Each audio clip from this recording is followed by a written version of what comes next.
بسم اللہ الرحمن الرحیم ولو دخلت علیہم من اقطارها ثم سئلوا الفتنہ ولو دخلت علیہم من اقطارها ثم سئلوا الفتنہ لآتوها وما تلبسوا بها الا یسیرا۔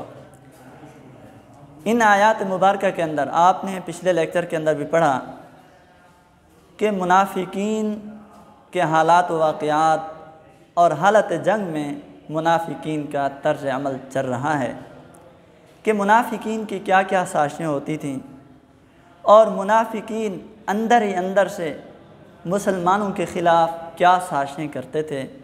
ان آیات مبارکہ کے اندر وَلَوْ دُخِلَتْ عَلَيْهِمْ مِنْ أَقْطَارِهَا ثُمَّ سُئِلُوا الْفِتْنَةَ، اس آیت مبارکہ کے اندر اللہ تبارک و تعالی منافقین کے ایمان کی کیفیت کو بیان فرما رہے ہیں کہ یہ جو بظاہر مسلمانوں کے ساتھ چلتے پھرتے اٹھتے بیٹھتے ہیں اور حالت جنگ میں ہوتے ہیں، آیا کہ ان کے ایمان کی کیفیت کیا ہے، یہ کس نوعیت کے لوگ ہیں۔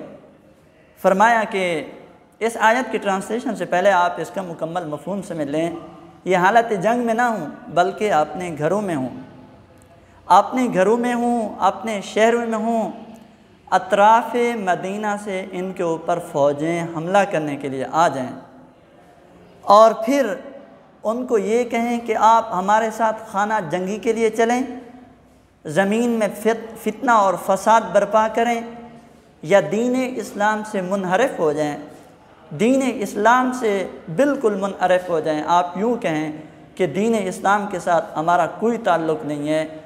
اللہ تعالیٰ یہاں بیان فرما رہے ہیں کہ اگر یہ کہا جائے کہ دین اسلام سے منحرف ہو جائیں، منافقین ویسے وہ کافر ہیں، وہ یہ کہہ دیں گے کہ مسلمانوں کے ساتھ ہمارا کوئی تعلق نہیں ہے۔ ایک بات، اگر ان کو یوں کہا جائے کہ آپ خانہ جنگی کے لیے چلیں، یعنی مسلمانوں کے ساتھ ہمارے ساتھ مل کر مسلمانوں کا مقابلہ کریں، زمین میں فتنہ اور فساد برپا کر دیں، یقیناً وہ ایسا کرنے کے لیے تیار ہو جائیں گے۔ وَلَوْ دُخِلَتْ عَلَيْهِمْ مِنْ أَقْطَارِهَا، فرمایا کہ اگر منافقین پر اطراف مدینہ سے کفار حملہ کرنے کے لیے آ جائیں، ثُمَّ سُئِلُوا الْفِتْنَةَ، ان سے خانہ جنگی طلب کریں، لَآتَوْهَا، وہ ایسا کرنے لگیں گے، یعنی خانہ جنگی کا ان کو کہا جائے تو وہ ایسا کرنے لگیں گے۔ اگر دین اسلام سے منحرف ہونے کا ان کو کہا جائے تو یقیناً وہ دین اسلام سے لا تعلق ہو جائیں گے۔ وَمَا تَلَبَّسُوا بِهَا إِلَّا يَسِيرًا، وہ اس میں ذرہ برابر بھی توقف نہیں کریں گے۔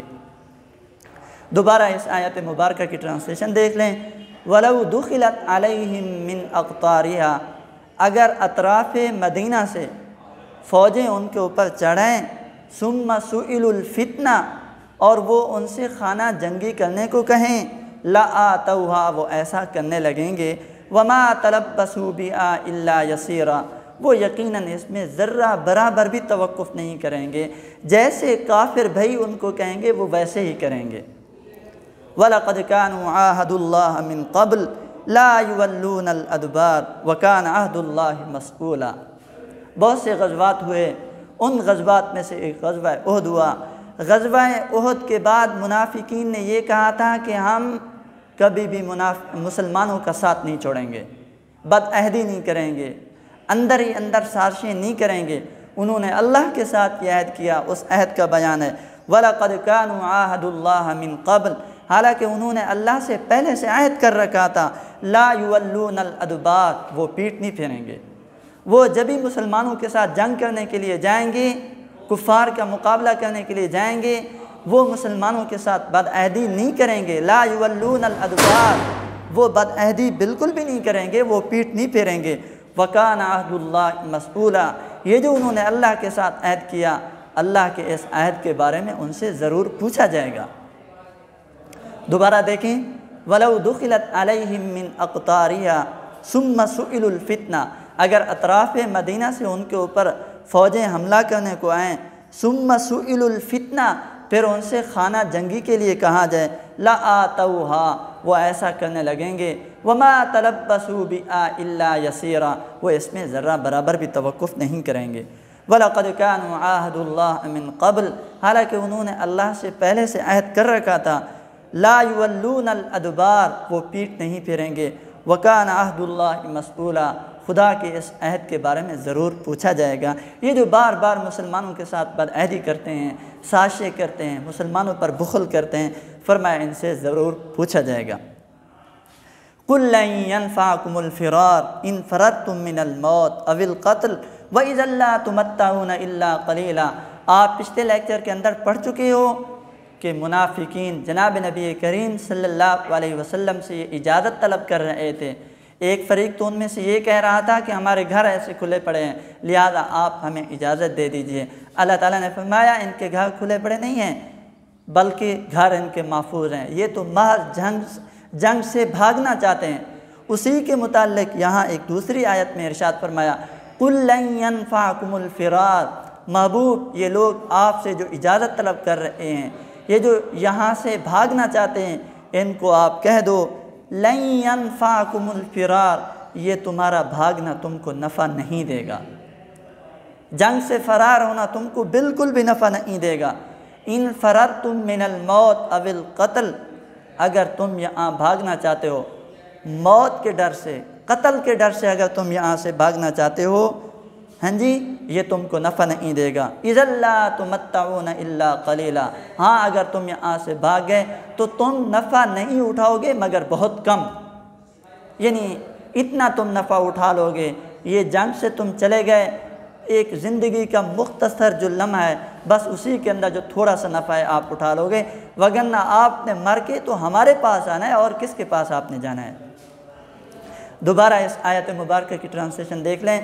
قُلْ لَن يَنْفَعَكُمُ الْفِرَارُ إِنْ فَرَرْتُم مِّنَ الْمَوْتِ، کہہ دو کہ اگر تم مرنے یا مارے جانے سے ڈر کر بھاگنا چاہتے ہو، اِذًا لَّا تُمَتَّعُونَ إِلَّا قَلِيلًا، یہ تم نفع نہیں اٹھاؤ گے مگر بہت کم. قُلْ مَنْ ذَا الَّذِي يَعْصِمُكُم مِّنَ اللَّهِ إِنْ أَرَادَ بِكُمْ سُوءًا أَوْ أَرَادَ بِكُمْ رَحْمَةً. فرمایا کہہ دو کہ اگر اللہ تعالیٰ تمہارے ساتھ برائی کا ارادہ کرے یا تمہارے ساتھ کوئی مہربانی کرے، بھلائی کا ارادہ کرنا چاہے، تو کون تم کو اس سے بچا سکتا ہے. قل، کہہ دیجئے، من ذا الذی یعصمکم من اللہ، تمہیں اللہ سے کون بچا سکتا ہے. ان اراد بکم سوءا او اراد بکم رحمہ، اگر اللہ تعالیٰ تمہارے ساتھ برائی کا ارادہ کرے یا بھلائی کا ارادہ کرے. ولا یجدون لهم من دون اللہ ولیا ولا نصیرا، تم اللہ کے علاوہ کسی کو مددگار اور دوست نہ پاؤ گے. یعنی اگر مددگار ہے اس دنیا میں وہ اللہ ہی کی ذات ہے، اگر دوست ہے تو وہ اللہ ہی کی ذات ہے. اللہ کے علاوہ کسی کو مددگار اور دوست بالکل بھی نہ پاؤ گے. اگر اللہ تعالیٰ کسی کے ساتھ برائی کا ارادہ کرنا چاہے، یعنی اللہ تعالیٰ کسی کو عذاب دینا چاہے، تو اللہ کے عذاب سے تمہیں کوئی نہیں بچا سکتا. اگر مہربانی والا معاملہ کرنا چاہے تو پھر بھی تمہیں اس مہربانی سے کوئی نہیں بچا سکتا. ولا یجدون لهم من دون اللہ ولیا ولا نصیرا، تم اللہ کے علاوہ کسی کو دوست اور مددگار نہ پاؤ گے. ولی دوست کو کہا جاتا ہے، ولیاً دوست، ولا نصیرا مددگار کو کہتے ہیں. ولا یجدون لهم من دون اللہ ولیا ولا نصیرا، تم اللہ کے علاوہ کسی کو دوست اور مددگار نہ پاؤ گے. قد یعلم اللہ المعوقین منکم والقائلین لاخوانہم ہلم الینا ولا یأتون البأس الا قلیلا. یہ آیت بھی پچھلی آیات مبارکہ کی ترجمانی کرتی ہے. آپ نے پیچھے پڑھا کہ منافق لوگ مسلمانوں کو یہ کہہ رہے تھے کہ تم یہاں سے چلے جاؤ، یہ مقام تمہارے ٹھہرنے کا نہیں ہے، تم واپس مدینہ چلے جاؤ، یہاں تم نہ ٹھہرو، اگر تم یہاں ٹھہرے تو یقیناً تم مارے جاؤ گے. اسی کے متعلق اللہ تعالیٰ نے ارشاد فرمایا، اللہ جہاد میں رکاوٹ ڈالنے والوں کو خوب جانتا ہے. قد یعلم اللہ المعوقین منکم، تم میں سے جو بھی جہاد میں رکاوٹ ڈالتے ہیں، قد یعلم اللہ، تحقیق اللہ ان کو جانتا ہے. والقائلین لاخوانہم ہلم الینا، اور اپنے بھائیوں کو یوں کہتے ہیں کہ ہماری طرف آ جاؤ. ولا یأتون البأس الا قلیلا، وہ لڑائی میں نہیں ٹھہرتے مگر بہت کم۔ اولاً تو وہ لڑنے کے لیے تیار ہی نہیں، وہ میدان جنگ میں آنے کے لیے تیار ہی نہیں، اگر آ بھی جائیں تو وہ مکمل طور پر نہیں آتے بلکہ بہت کم ہی آتے ہیں۔ اشحۃ علیکم، وہ تم پر اعراض کرتے ہیں۔ ایک ترجمہ تو یہ ہے اشحۃ علیکم، وہ تم سے اعراض کرتے ہیں، یعنی ہمیشہ پہلو طے کرتے ہیں، پہلو طے والا معاملہ اختیار کرتے ہیں۔ جہاں کہیں جنگ ہو وہ ساتھ نہیں دیتے، دور دور رہتے ہیں، آ بھی جائیں تو پیچھے پیچھے رہتے ہیں۔ اولاً تو آتے ہی نہیں، آتے ہیں تو دور رہتے ہیں، آ بھی جائیں تو پھر دوسرے دوستوں کو یوں کہتے ہیں کہ آپ اس میدان جنگ میں نہ جانا، ہماری طرف آ جانا، ہم ہوں گے، محفوظ ہوں گے۔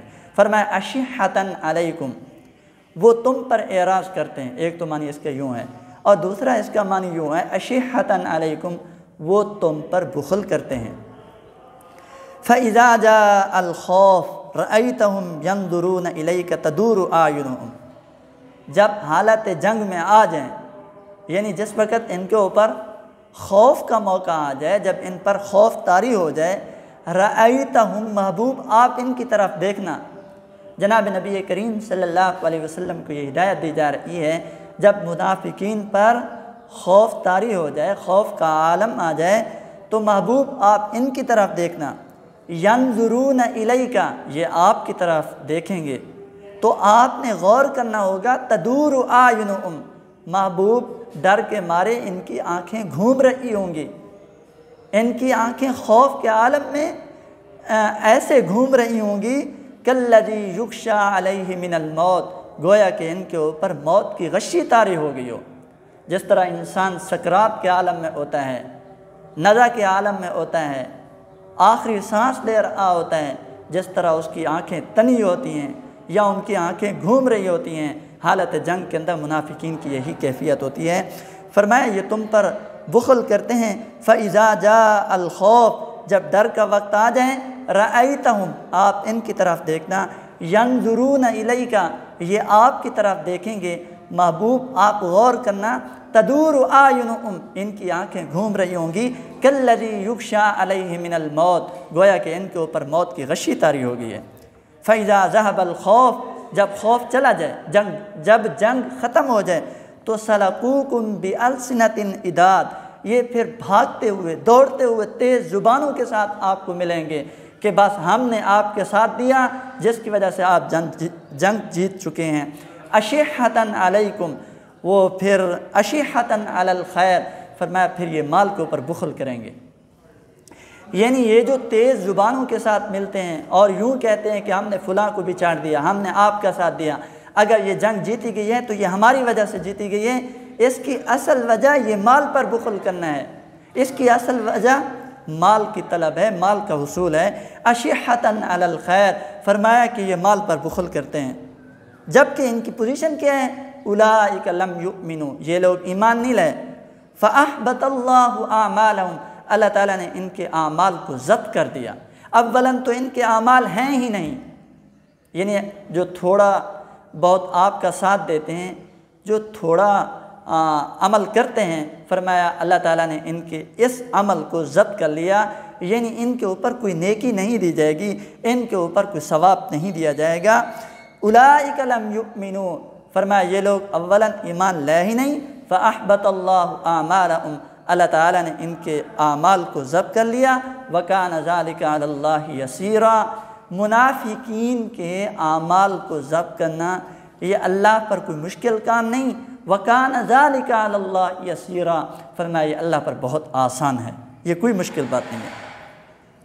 یحسبون الاحزاب لم یذهبوا، یحسبون الاحزاب لم یذهبوا، اللہ تعالیٰ یہاں منافقین کی ایک دلی تمنا کو بیان فرما رہے ہیں کہ حالت جنگ میں ان کی تمنا کیا ہوتی ہے، ان کے دل کے اندر کون سی بات ہوتی ہے، اللہ تعالیٰ نے اس بات کو عیاں فرمایا، مسلمانوں کو بتلایا۔ یحسبون الاحزاب، آپ اس آیت کی ٹرانسلیشن سے پہلے آپ اس کا مفہوم بھی سمجھ لیں، جنگ ہوئی ہو، مسلمانوں کو فتح ہو گئی ہو، کافروں کے لشکر واپس چلے گئے ہوں، کافروں کے لشکر واپس چلے گئے، منافقین حالت جنگ میں ہیں، میدان جنگ میں موجود ہیں، کافروں کو شکست فاش مل چکی ہے، لیکن اس کے باوجود منافق یہ سمجھ رہے ہوتے ہیں ابھی تک کفار کے لشکر واپس نہیں گئے، وہ یہاں موجود ہیں، جبکہ وہ شکست کھا کر واپس چلے گئے ہوتے ہیں۔ یہ ڈر کے مارے، خوف کے عالم میں یوں کہہ رہے ہوتے ہیں کہیں ہمارے اوپر دوبارہ حملہ نہ ہو جائے۔ اب دیکھیں ٹرانسلیشن، فرمایا یحسبون الاحزاب، وہ لشکر یہ گمان کرتے ہیں کہ لشکر ابھی گئے نہیں، یعنی منافقین کے گروہ یہ گمان کرتے ہیں کہ ابھی لشکر گئے نہیں، یہاں موجود ہیں۔ وَإِن يَأْتِ الْأَحْزَابُ، اگر وہ لشکر دوبارہ پلٹ کر ان کے اوپر حملہ آور ہو جائیں، یعنی دوبارہ واپس لوٹیں، يَوَدُّوا لَوْ أَنَّهُمْ بَادُونَ فِي الْأَعْرَابِ، یہ تمنا کرتے ہیں کہ کاش ہم گواروں میں ہوتے، ہم دیہاتوں میں ہوتے، ہم اپنے گھروں میں ہوتے، ہم شہروں میں ہوتے، ہم ادھر اس حالت جنگ میں آتے ہی نہ۔ يَسْأَلُونَ عَنْ أَنْبَائِكُمْ، ہم مسلمانوں کے متعلق پوچھ لیتے، بس یہی کافی تھا۔ وَلَوْ كَانُوا فِيكُمْ مَا قَاتَلُوا إِلَّا قَلِيلًا، اگر یہ حالت جنگ میں آ بھی جائیں تو یہ نہیں لڑتے مگر بہت کم، یہ نہیں لڑتے بہت کم۔ آج کے اس سبق کے اندر ہم نے مکمل دوسرا سبق ہم نے پڑھا، اس کی ٹرانسلیشن پڑھی، آپ نے الفاظ معنی بھی اس کے یاد کرنے ہوں گے اور سوالوں کے جواب ٹرانسلیشن کی صورت میں یاد کریں گے۔ تو پہلا سوال تھا غزوہ احزاب میں اہل ایمان کو اللہ تعالیٰ کی تائید اور نصرت کیسے حاصل ہوئی، ہم نے یہ پچھلے لیکچر کے اندر پڑھا۔ یہ دوسرے سبق کی بالکل پہلی آیت مبارکہ ہے، یا ایھا الذین آمنوا اذکروا نعمت اللہ سے لے کر وکان اللہ بما تعملون بصیرا تک آپ لوگ اس کی ٹرانسلیشن یاد کریں گے۔ غزوہ احزاب کے دوران آزمائش کی گھڑیوں میں اہل ایمان اور منافقین کا طرز عمل کیا تھا؟ اہل ایمان کا طرز عمل کیا تھا وہ انشاءاللہ ہم آپ کو بعد میں بتائیں گے، لیکن ابھی فی الوقت آپ اتنا یاد رکھیں گے کہ منافقین کا طرز عمل کیا ہے۔ منافقین کا طرز عمل وَإِذْ يَقُولُ الْمُنَافِقُونَ سے لے کر وَمَا تَلَبَّسُوا بِهَا إِلَّا يَسِيرًا، یعنی آیت نمبر 12 سے لے کر آیت نمبر 14 تک آپ لوگ اس کی ٹرانسلیشن یاد کریں گے۔ اور تیسرا سوال یہ ہے کہ جہاد میں رکاوٹ ڈالنے والوں کے بارے میں اللہ تعالیٰ نے کیا ارشاد فرمایا۔ یہ آیت نمبر 18 قَدْ يَعْلَمُ اللَّهُ الْمُعَوِّقِينَ سے لے کر وَلَا يَأْتُونَ الْبَأْسَ إِلَّا قَلِيلًا، آپ نے ان سوالوں کے جوابات کے نشانات لگا دینے ہوں گے۔ ان سوالوں کے جواب میں صرف اور صرف آپ لوگ ٹرانسلیشن یاد کریں گے۔ جیسے ہی سوال پوچھا جائے جن جن آیات مبارکہ کی میں نے نشاندہی کی ہے، آپ انہی آیات مبارکہ کی صرف اور صرف ٹرانسلیشن لکھ دیں گے۔ باقی آیات مبارکہ ہیں آپ ان کی مکمل ٹرانسلیشن یاد کریں گے۔ جیسے جیسے الفاظ معنی ہیں آپ ویسے ہی الفاظ معنی یاد کریں گے۔ آج الحمدللہ 2 سبق ہو چکے ہیں، پہلا سبق اور دوسرا سبق۔ آپ ان کی ٹرانسلیشن، سوالوں کے جواب، الفاظ معنی ضرور یاد کریں گے۔ ہم امید کرتے ہیں آپ ضرور یاد کریں گے۔ والسلام علیکم۔